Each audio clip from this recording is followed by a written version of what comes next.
Hey guys, I'm Big Mike, and like always, I'd like to thank you for being here today. Today we have an Ask Me Anything session with Peter Davies of Jigsaw Trading. They're pretty famous for their order flow tools for NinjaTrader and their custom DOM for NinjaTrader. The AMA sessions are quick and casual. They're limited to 30 minutes. There is no prepared presentation. The recording of the AMA will be uploaded to the AMA thread after the event is over. And guys, you can go ahead and just start typing your questions while you give me 1 second to turn things over to Peter. Hey Peter, I've turned your mic on, and you should now see the option to share your screen. Okay, thanks a lot, Mike, and thanks everybody for coming. Okay, so...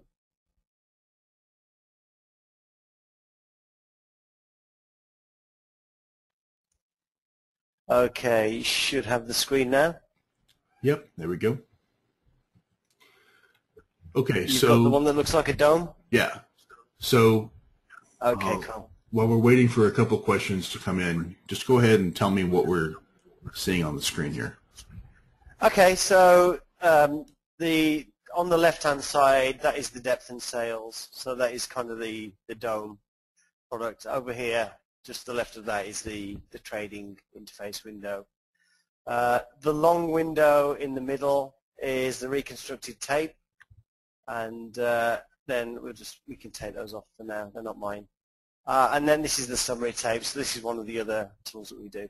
So those are the three Jigsaw tools. Okay, and so all of these are for NinjaTrader?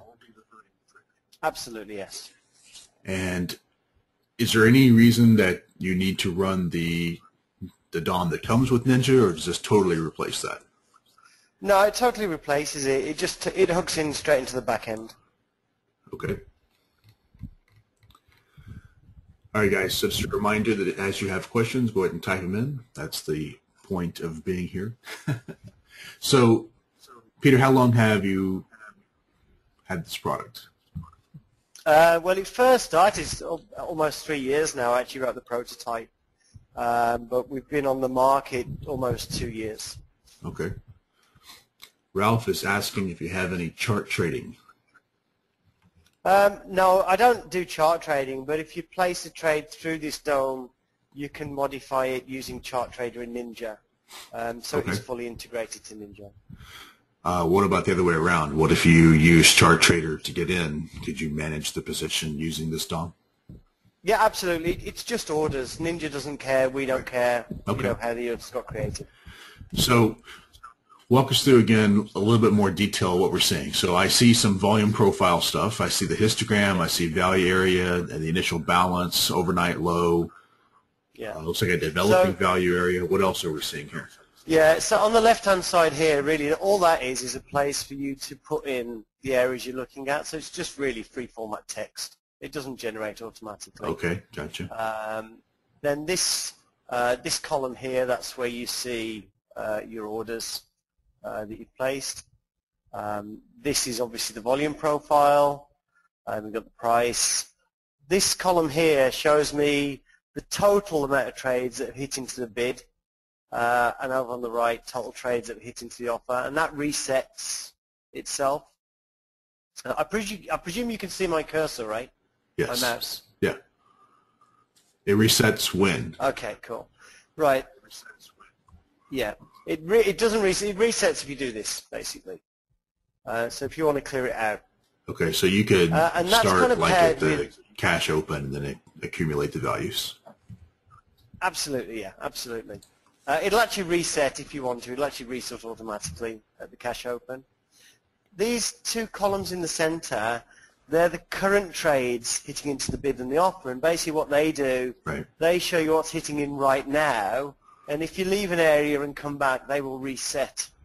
So it's kind of, but if you just tick up, let's say you just tick up for a second and come back in, that's not really leaving the area. So we kind of leave it as it is in that case. Oh, okay. That's a bit different than I've seen on other platforms, so that could be useful. Yeah, yeah. And then obviously you've got the depth. You can see the depth.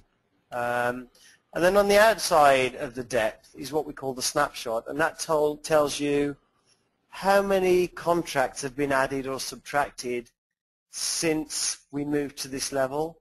So if, as you saw then, we ticked down and those numbers got cleared. So when you tick down, it'll clear those numbers, and then it will start counting, what's the net change at each level. So you can see basically if they're stacking orders or if they're pulling orders. Okay. Basically. And what about actual order entry and management? Are there any differences between your DOM versus the standard DOM? Not really. It's all one click. We don't have like hundreds of different features for order entry. It's pretty easy. It's just one click.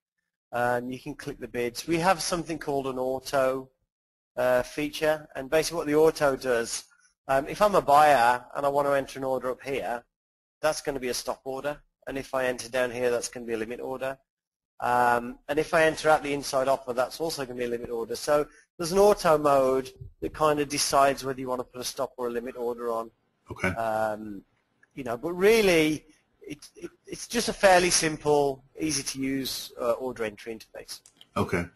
And I see a box for ATM strategies, so I assume that that's all supported as well. Yeah, right now it's using Ninja's ATM strategies. So if I tick that on, they're my Ninja ATM strategies.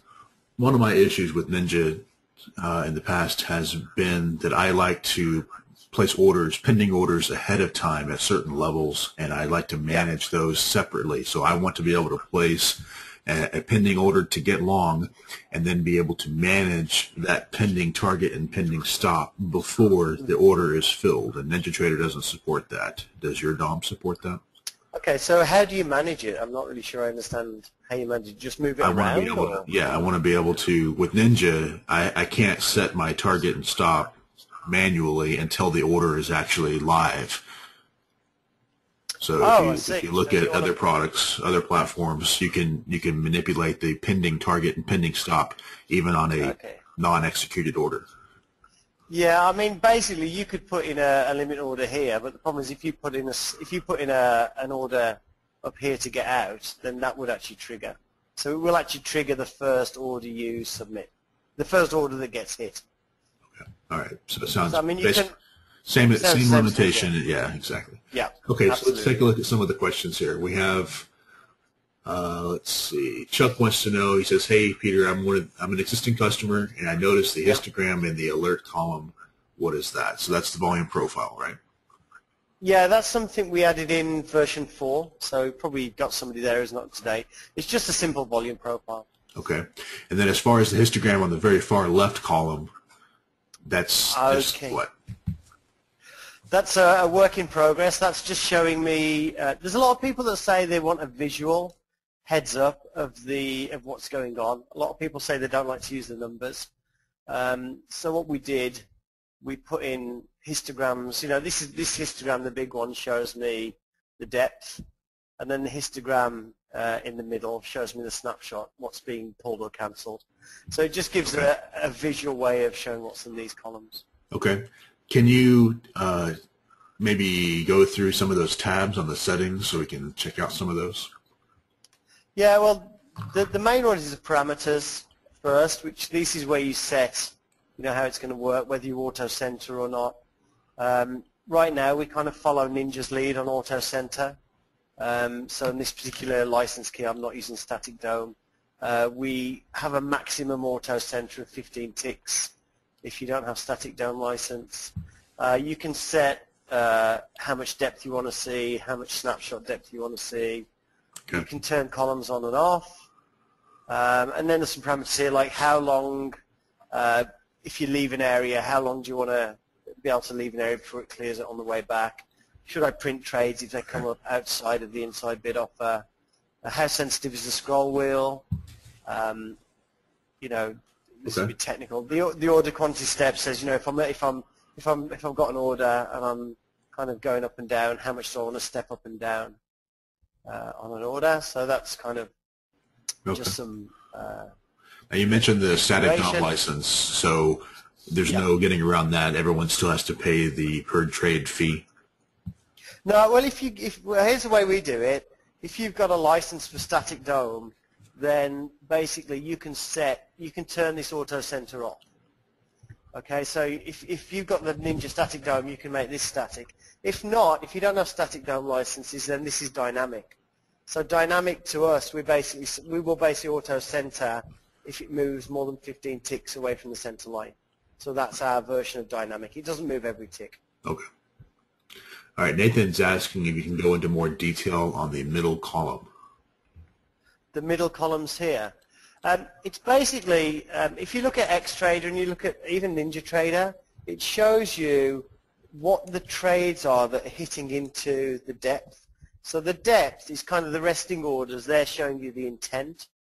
And then this number here, we've got this 1676. That's the number of contracts that hit into this bid, okay, since we got here.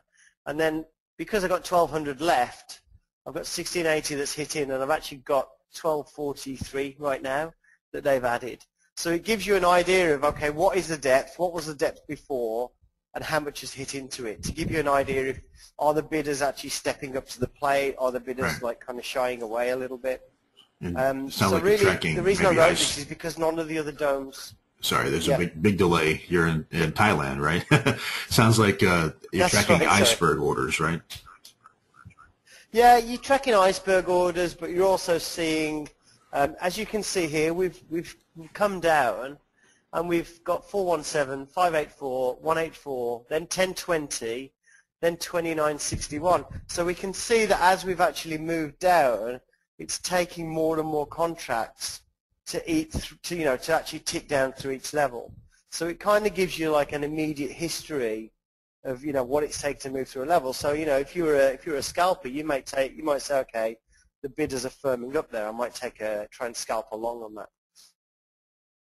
Okay.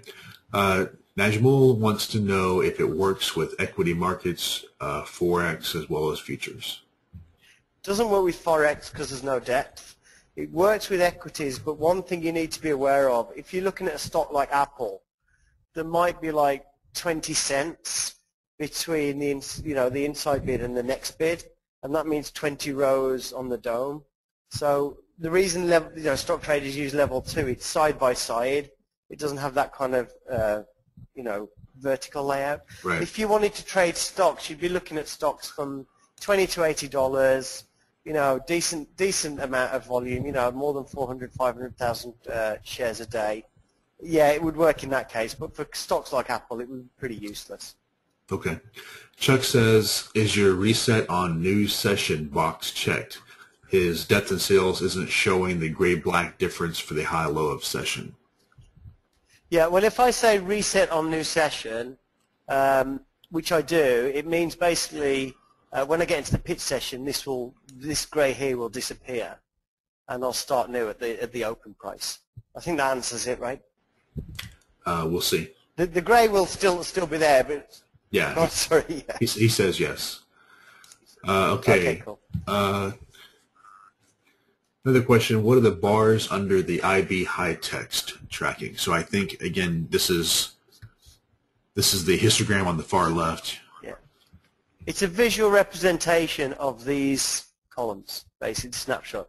So the blue bar means I'm adding contracts at this level. So I can see I've got blue here, blue here, blue here, big blue bars. So we're adding contracts everywhere right now. A red bar will say I'm subtracting contracts from that level. Okay. And so I noticed that there's not any highlighting for the actual value area or the point of control. Any plans to add that? Yeah, a lot of people have asked for this, and they've also asked for highlighting Fibonacci levels and da-da-da-da-da. I need some way to kind of give the user the ability to set the levels because it's strategy specific. I mean, you've pointed out one of the most popular strategies, it has to be said, but, different people trade in different ways, and it's kind of hard to, make a call on which is the best set of levels to put on here automatically. Okay. Nathan is asking if you can show us a long entry demo. A long entry, sure. Let's put we've got an ATM strategy. Okay, let's put 5. So if I just put a limit order buy, So there's an order, a long order, and it's obviously got the ATM strategies on here. I can move orders around, move orders down. I can actually cancel all the orders with a right click, put orders back in. The L there signifies the order type, so I've got a 5S for a stop, 2L for a limit.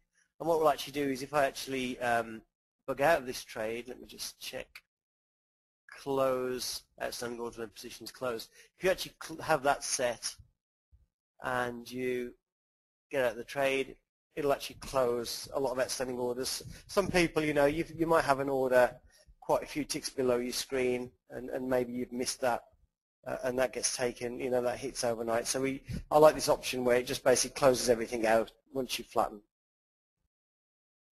Okay. Najmal asking, how much is it?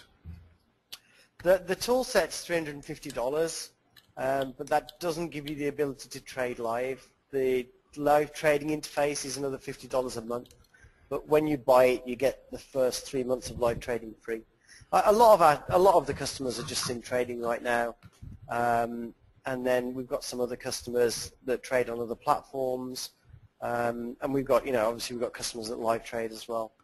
Okay, and let's also, so we have about a little over 10 minutes left for anybody to get their last minute questions in. Let's take a look at the other tool, the time and sales tool. What can you tell us about that? Well, basically, the time and sales tool, it's a pretty simple tool. It reconstructs the trades that were split up by the CME. So when you submit a market order for 100 contracts, if that gets filled against 20 limit orders for five contracts each, you'll see 20 prints on the time and sale. So this actually reconstructs those trades. It also has alerts for block trades, which is fairly simple. You just put in a quantity and say, okay, this is my alert level. Let's just bring that up. Okay. So you're basically using like a time differentiator to determine whether or not they should be aggregated together? It doesn't actually use time. I can't really say what it is, but basically, you know, people could find out. You could find out if you called the exchange, because that's what I did.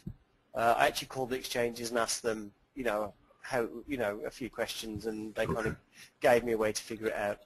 Okay, cool. Let's see, another question. Do you have any particular strategies using order flow DOM for thin markets like oil, Russell, Euro dollar, order flow scalping, or intraday positional strategies? I don't use thin markets myself. We do have a video on the site from Kama L2ST who did a crude scalping video. Basically, it's not what I do, but you're looking really for absorption. You're looking for points. If you're scalping, for sure, you're looking for points where the market gets to an area and the bidders or the sellers or the offers step up and we get absorption. And on top of that, you're also looking for some spoofing. If you actually see the bidders and the offers spoofing, you see large large quantities there. Generally speaking, they're doing that because they want to kind of spook you and they want to make you think something's happening that isn't. So those are the two main things you look for. But I don't trade those markets. I'm not an expert. Okay. Chuck asking, says he purchased the software 2 to 3 weeks ago and he doesn't see the option for the far left histogram. Yeah, that's because I haven't released it yet. It's 1 or 2 weeks it'll be out. Okay. William asking, on the summary tape with depth, when the market ticks up or down, do the orders left over in the parentheses indicate the orders that were pulled as price moved up or down? Oh, and that's a summary tape depth. It just basically tells you what the depth was when before the trade hit, I believe it is. I would need to check the code, to be honest, because it was a tool that we wrote as a kind of afterthought to get people's feedback on, and I can't remember the exact rules. Okay. Another comment saying from a customer, so you have quite a few customers already, looks like, that they don't see the working value area, IB high, et cetera, on the screen. So you mentioned those are not automatic. Those are just user-defined labels. Yeah, I do my homework. before I start, and I put those levels on myself. Okay. One of the things I'll do as well, I'll just bring across the chart. So what we also have with the summary tape and with the recon tape, we have these different markers here. The red square shows us where a block trade, a block sell in that case came in. Blue triangles are iceberg orders on the bid. Red triangles here, iceberg orders on the offer. So we have some alerts as well that we put out, which are basically, you have an alert for a block trade, you have an alert for a large amount of trades at a level. It doesn't have to be one trade, but just if you see 4,000 or 5,000 contracts hitting at a level, it means the limit orders are stepping up to the plate. And we have the iceberg alert, and we have a divergence alert, which if we have more quantity on the buy side but it ticks down, that's what we call a divergence. Okay. Let's see. A few more questions. Steve asks, what is the success rate for this over chart trading? It's not really one or the other. I mean, it's most of the people that use it, it's like icing on the cake. That's the way I see it. It helps you see, you know, if you're about to go long, but you've got like thousands of offers above you and they keep moving down. As price move down, those offers come down. Those offers are real. You've got very few bids, and you've got like 500 prints hitting into the bid, it ticks down. 600 hitting the print, ticks down. 700 hits into the bid, ticks down. That's not a situation you want to go long. Okay, if you want to go long in an area and you see, it starts to slow down, fewer and fewer contracts, and then you get to a level that it stays like 30, 40 seconds at that level, 3,000 or 4,000, 5,000 contracts tick through, and it's in a place where your price action analysis says you want to go long, then you go long. So it's kind of a confirmation tool for most people. Okay. Am I seeing the price action indicator? Yeah, this is the price action swing, GOMI CD. So yeah, it's stuff from Big Mike. And then the news calendar from Runius back in the day, it looks like. Yeah.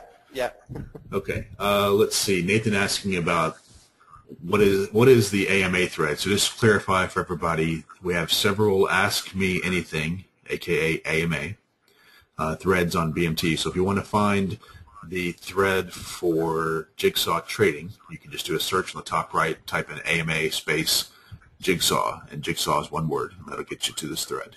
And that is where I'll be posting the recording about an hour from now once we're done.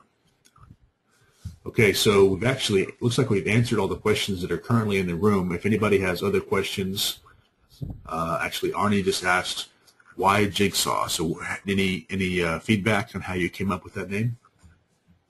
It was actually a company I already had registered.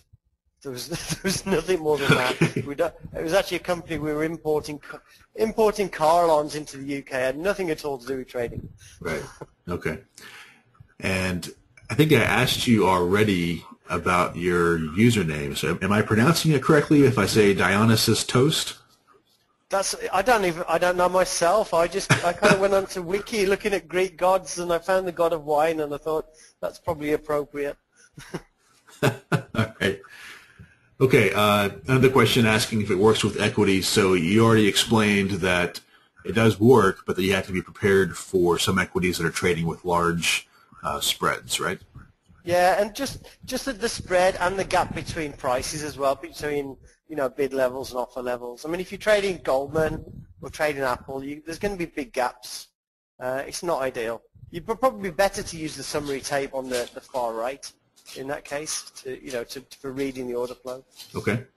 So about 5 minutes left. So Peter, what can you tell us about what's coming next? Any plans? Yeah, we've got some plans basically. We've got more order entry features.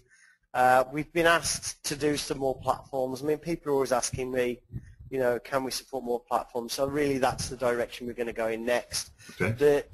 For the first platform we want to do, we're actually targeting getting people onto cheaper commission structures through various platforms. because we think that's really where the value, there's payoff for everybody if we can do that. Okay. Yeah, Arnie just asked if you can name the other platforms. Not yet. Okay. All right. So the pricing structure is, if you want to trade on Sim, then you can do that with just the initial purchase. Yeah. But once you go live, then it's $50 per month. And you mentioned that it comes with 3 months. What if somebody, not me, but what if somebody wants to trade Sim after they buy it, but then can they apply those 3 months to their live license at a later date, or does it? Yeah, there's actually an upgrade. There's actually an upgrade you can do. We have a website, members.jigsawtrading.com. You can go in there, and for anybody who's bought the product, there should be an option on there to add the live trading, and it will give you 3 months free. So it's not just if you buy it when you purchase. Okay, gotcha. And Nathan's asking about product updates. So how does that work with your pricing structure? Well, we don't charge for the updates. We do charge if we create a new product. But for us, we're a small company. We actually want everybody on the latest version because it takes less to support than if we've got lots of people on different versions. So, you get the free upgrades, but also if you've got a problem, expect to be told to upgrade first. We're not going to fix problems in old versions. Right. Okay. Great. So I assume that you've seen the NinjaTrader 8 webinars that Ray has done on BMT. Any thoughts? I imagine that you're going to have to spend quite a bit of time, development time, to make that transition. Any thoughts on that? Well, the good thing is we've already, I had the programmer fly down this weekend. Actually, he lives in Thailand, but a different part, and we've already kind of scoped out the architecture for multi-platform support. So we've kind of unhooked our product from Ninja already. The amount of the amount of integration now is very small. I mean, we still have some work to do, but basically, it's because we're supporting multiple platforms. We want to keep as much code common as we can. So we have to kind of loosen it, make the integration points very thin. So I don't worry about that at all. Okay, we've done this. Great. All right, man. So we're coming up on the 30 minutes. And I don't see any other questions. So I want to thank you for spending time today, especially since it's almost midnight. Yeah. Well, no, I really appreciate the opportunity, Mike, so thank you. All right, guys, so I'll post the recording in about an hour or so on the AMA thread, and if you have any questions that were not answered, you can post them in that thread. Also, Peter, do you want to share some contact info or an email address if people want to contact you? People can get me on the forum, Dionysus Toast, or jigsawtrading.com. Okay. All right. Well, I'll let you head to bed, and for everybody else, I'll let them get back to trading. Okay. Thanks a lot, guys. Thanks, Peter. And thanks a lot, Mike. Bye. Sure. Bye.